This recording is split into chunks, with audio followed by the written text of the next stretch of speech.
Hey everybody, this is Ray Flip, television beat writer for Bleeding Cool. Welcome you back to our weekly recap review of Preacher Season 3. This week we're going to be taking a look at Episode 6, and I'm going to destroy the French in advance, so I apologize. Les Enfants du Sang. Yeah, we're just going to roll on from that, okay? Great, fantastic episode. I would say even a marked improvement from last week's episode because there were no head-scratching moments in it. In fact, I found this episode to be a really nice, great combination of old school action of what we want and expect, and also some really heart-wrenching, tear-jerking moments. So I'm going to dive right into my review. First thing I want to bring up is the interaction between Madame Boyd and Jessie. Jessie's ability to really play upon her young girl hurt and everything she remembers, I think was one really, really exemplary on Dominic Cooper's part. But I think it really shows that there was that level of love and connection there, and she still, sadly, doesn't understand the decisions that he made to end up to protect her in the long run, which sadly ends up not protecting her in the long run. And I thought it was very interesting at the end of the episode and their time together, where he kills her instead of allowing Gran'ma to take her soul. And I thought it's interesting when you look at Tulip and you look at Madame Boyd, two interesting situations where Jessie had control of their lives and in a sense let them die for the sake of their souls. So I'll let everybody kind of stew on that topic as I move on. The TC petting zoo, there's nothing more to say than that. That in and of itself I thought was a great addition. The slow motion scene of Colin Cunningham running with, they've pixelated out all of his junk and he's running with the goat. Yeah, I think that almost made the episode in and of itself. Allfather and how he deals with somebody touching his hot pocket, just gotta, yeah, wasn't expecting that scene. The splat, I'm just gonna leave it to you to watch and to watch again, I'm sure.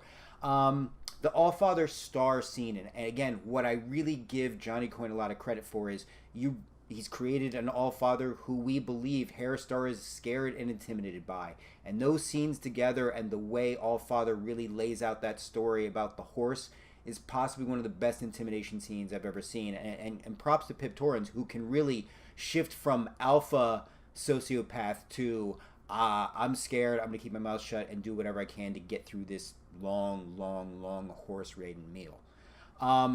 Icarus Cassidy scenes, again, I said this before, but I want to emphasize it more this time. This is Joseph Gilgun's season in a season filled with amazing performances.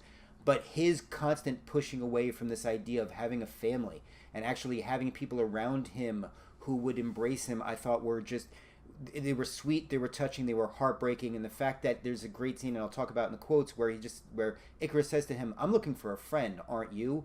And in a sense, this idea that Cassidy needs to accept the idea that there are aspects of being a vampire that may not be bad, and there are people going through what he's going through. And I like to see the beginnings that he, at the end of the episode, is embracing the family concept, both literally with Grandma's house and figuratively with what the vampire community can bring to him. I'm just worried that as Cassidy gets brought back into Tulip and Jesse's drama, how much is Icarus and his people going to end up paying the price? That's my biggest concern. The Tulip Cassidy phone call, I thought just was heart-wrenching, whereas Tulip just couldn't stop talking to fill up the uncomfortable silence, and all Cassidy wanted to hear was her voice. And it just, the way she just tried to let it out to him, like, look, we just need you to hang on, we're going to be there for you, we're going to be there for you. And him trying to get across to her, like, look, I've been down this road before, I've been it down 100 times, I'm going to have to move on from you because that's just how it rolls. I'm a vampire. And I thought that was one of the best scenes in a season that's had some incredible scenes so far. Jesse and Tulip, just seeing them back in action and working robbing banks, it just was, again, it was nice to see them get their mojo back, to be back on their game. And I love that scene especially where Jody and TC are both looking at them from the backseat of the car like, whoa, like, who the hell are these people? Like, wow. And even Gran'ma makes it a point of saying later on that, you know, they got souls from Sabina's from place when Jody and TC couldn't even get past the front gate. So I thought that was just, again, I thought that was also a really, really nice touch. And let's not get past the opening. I don't want to mince words on this. The brief moments between the Saint of Killers and Arseface I thought were very, very effective. And there was a moment where the Saint says something to Arseface, and Arseface basically says to him back, like, no, God's involved in every single thing in some way, shape, or form. And there's a pause and a moment the Saint gives Arseface, and you start to think, okay, how are they going to impact each other as they move forward? Because clearly the next person on their list is Hitler, who is working in some kind of, like, franchisee sandwich place that could possibly be Subway, but I don't think we're legally allowed to say. So, but again, fantastic episode, great really episode with some really strong points. Nothing head scratcher I can think of off the top of my head, but some really good quotes I want to throw at you before we wrap up. He makes me look like a conscientious objector. Herr Starr talking about the Allfather. There goes my morning erection. Herr Starr to Featherstone. Herr Starr really does get the great lines. You look like a weird, moribund George Washington. Cassidy to Icarus, who, again, he makes a really good point, actually. He really does. I was looking for a friend, aren't you? Icarus to Cassidy, and a point that drives home sharper to Cassidy than any of the jokes or put-downs that Cassidy could have thrown at Icarus in this episode.